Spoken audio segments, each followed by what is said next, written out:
ریاست کا ریاستی درجہ واپس دیا جائے, دوسرا زمینوں کا تحفظ ہو, ہمارے نوکریوں کا تحفظ ہو, سیاسی قائدین اور سیاسی جو ورکر بند ہیں ان سب کو چھوڑا جائے, یوتھ جو بند ہیں ان کو چھوڑا جائے, جموں کشمیر بینک کی آٹونومی بحال کی جائے, ایگریکلچر اور ہارٹیکلچر جو جس مصیبت سے گزر رہا ہے, جس تباہی سے گزر رہا ہے اس کے لیے مداوع کیا جائے, ٹورزم انڈسٹری کے لیے مداوع کیا جائے, اکانومی کا ہر سیکٹر بیٹھا ہوا ہے, دکاندار بیٹھا ہوا ہے, فیکٹری والا, نئی انڈسٹریل پالیسی بنائی جائے جس میں لوگ یہاں آ کے صنعتیں لگائیں تاکہ روزگار بھی ملے اور لوگوں کو اکانومی بھی یہاں ٹھیک ہو. اسی طرح ہمارا یہ ہے انٹرنیٹ کو فوراً شروع کیا جائے. خوش قسمتی سے سپریم کورٹ نے بھی کہا ہے اور ہمیں امید ہے بہت جلدی اس پورے پہ ایک سرکار کا ڈیسیجن سامنے آئے گا. مطلب ہے کہ جو بھی لوگوں کو تکلیفیں ہیں, ہماری کوشش ہے کہ ہم ان کی ترجمانی اعلیٰ ایوانوں تک پہنچائیں, اور اگر ضرورت پڑے گی دلی کے ایوانوں تک پہنچا ہم وہاں پر بھی جائیں گے, اور جس سے بھی ملنا پڑے گا یہ مسئلے حل کرنے کے لیے ہم تیار ہیں. یہاں پہ کئی لوگ ایسے ہیں جن کے دلوں میں وسوسے ہیں, کیونکہ موقع مشکل ہے. آپ نے ایک ایسے موقع پہ فیصلہ لیا سامنے آنے کا جو بہت مشکل وقت ہے, تو آپ کو کیا لگتا ہے کہ کس طرح کے مسائل کا آپ کو سامنا کرنا پڑے گا؟ دیکھیے میں بتاؤں گا, دو طرح سے انسان پبلک سروس کرتا ہے. ایک یہ دیکھے گا کہ یار میں چپ بیٹھوں, کوئی مجھ پہ انگلیاں نہ اٹھائے, میں لوگوں کے مسئلے کیوں اٹھائیں کہ اس وقت تو لوگ ناراض ہیں. دوسرا ہوتا ہے کہ اگر آپ خدمت گار ہیں اور لوگوں نے آپ کو موقع دیا ہے کسی وقت پہ آپ کی ترجمانی کرنے کا یا آپ کی مشکلات کا ازالہ کرنے کا, تو اس سے بہترین موقع کیا ہے. آج لوگ ووٹ کے لیے میں لوگوں کے پاس نہیں جا رہا ہوں, آج لوگ میرے پاس ووٹ کے یہ نہیں آئیں گے کہ مجھے ووٹ دے دیں. آج دل کا فیصلہ ہے کہ ان کے درد کو کچھ کم کروں. لیکن الٹیمیٹلی تو جانا ہے ووٹ کے لیے ہی. دیکھیے آج کے دن میں ایسی بالکل کوئی بات نہیں. جب مسئلے حل ہوں گے, جب وہ مقام آئے گا, جب وہ ٹائم آئے گا کہ ووٹ کی ضرورت ہے, اس وقت لوگ فیصلہ کریں گے. دیکھیے جس کو بھی لوگ چنیں گے وہی بنے گا. لوگ ایک ڈیموکریسی میں سپریم ہوتے ہیں, اور ابھی تو ایسے کوئی حالات ہی نہیں ہیں. ہم ایک سیلاب سے گزرے ہیں. سیلاب سمجھے 5 اگست ایک سیلاب تھا, عمارت بہہ گئی, سب کچھ بہہ گیا. ہم دن کا جمع کر رہے ہیں تاکہ لوگوں کی روزمرہ کی زندگی بحال ہو جائے, روزمرہ کے مشکلات کا ازالہ ہو جائے. بچے جو بند ہیں, نوجوان جو بند ہیں, میں آپ کو کیا بتاؤں, ایسے بچوں کا مسئلہ ہے جن کو نوکریاں ملی ہے خود کمپٹیشن سے, ان کو کریکٹر سرٹیفکیٹ نہیں دے رہے ہیں. کون بات کرے گا؟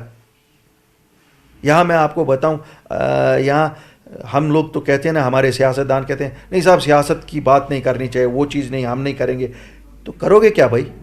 کیا اتنا ہی ایجنڈا ہے کہ جو قائدین بندے ان کو چھوڑا جائے؟ اب ہمیں دنیا کو بتانا ہے ہمارے حالات کیا ہے, ہمیں دلی میں جانا ہے تکلیف ہماری کیا ہے, ہمیں اس تکلیف کا مداوع ڈھونڈنا ہے. ہم اس تکلیف پہ اپنی سیاسی محل تعمیر نہ کریں, ہم لوگوں کے حل کے لیے کام کریں, لوگوں کے مشکلات کے لیے کام کریں, اور آگے اللہ جانتا ہے نیت کس کی نیت میں کیا ہے, اس کا تو اوپر والے کے پاس ہی جواب دینا ہے ہر ایک کو. باقی میں نہیں چاہتا ہوں کہ میں باقی سیاسی پارٹیوں کے بارے میں بات کروں, لیکن مجھے بتائیے اگر آپ دفتروں میں میٹنگ کر رہے ہیں اس لیے کہ اس کو نکالو, اس کو کون نکالتا ہے؟ اگر سیاسی قائدین باندھ ہیں, اگر ایک پارٹی کی صدر صاحبہ باندھ ہیں, اگر اس پارٹی کے وائس پریزیڈنٹ صاحبہ ڈسپلن کمیٹی باندھ ہے, تو کیوں نکالا انہوں نے اپنے لوگوں کو؟ میں وہی بات کر رہا تھا, پی ڈی پی سے وہ کن کی بات کر رہے تھے؟ وہ بھی تو لوگوں کی بات کر رہے تھے. وہ ایجنڈا نہیں ہے کیا؟ اس پارٹی کا پیٹرن نہیں گیا ملنے کے لیے؟ اچھا کیا انہوں نے, لیکن دوگلا پن کیوں؟ اور یہ کون ہے جو یہ فیصلے کر رہا ہے؟ اگر وہ لوگ بند ہیں, اگر لوگوں کی بات نہیں آپ کر سکتے ہو, تو کیا آپ اس چیز کی سیاست کر سکتے ہو کہ کس کو نکالو گے کس کو رکھو گے؟ نکالا کیا, وہ ان کا اپنا ذات پارٹی کا مسئلہ ہے, لیکن یہ کون کر رہا ہے؟ مجھے تو نہیں لگتا ہے. اگر لوگوں کی ترجمانی کرنا گناہ ہے تو میں دعوت دیتا ہوں پورے جتنے بھی پولیٹیکل کلاس ہے یہاں جس پارٹی میں, آئیے یہ گناہ مل جل کے کریں اور لوگوں کے لیے ان کی مشکلات کا مداوع ڈھونڈیں. آپ نے کہا کہ کئی لوگ کئی مکتب فکر سے لوگ ہیں جو آپ کے ساتھ جڑ رہے ہیں. کیا نیشنل کانفرنس سے لوگ آپ کے ساتھ جڑ رہے ہیں؟ دیکھیے میں نہیں کہوں گا جو میرے ساتھ لوگ جڑ رہے ہیں وہ اپنی پارٹیوں سے بالا تر اٹھ کے جڑ رہے ہیں, اپنی انڈیویجول کیپیسٹی میں جڑ رہے ہیں. وہ ہر لمحے طبقے سے, ہر سیاسی اس سے, اس میں ان کسی کا تعلق, میں جب میرے پاس کوئی آتا ہے ہم یہ نہیں دیکھتے ہیں کہ یہ پی ڈی پی سے ہے, یہ نیشنل کانفرنس ہے, ہم یہ دیکھتے ہیں کہ اس کے درد, دل میں بھی درد ہے لوگوں کے لیے, ہم اس درد کو لے کے اکٹھے ہو رہے ہیں. ہمیں اور یہ کوئی نہیں ہے کہ کون کس سے کیا سیاست اور کیا سیاسی نظریہ ہے اس کا ہے.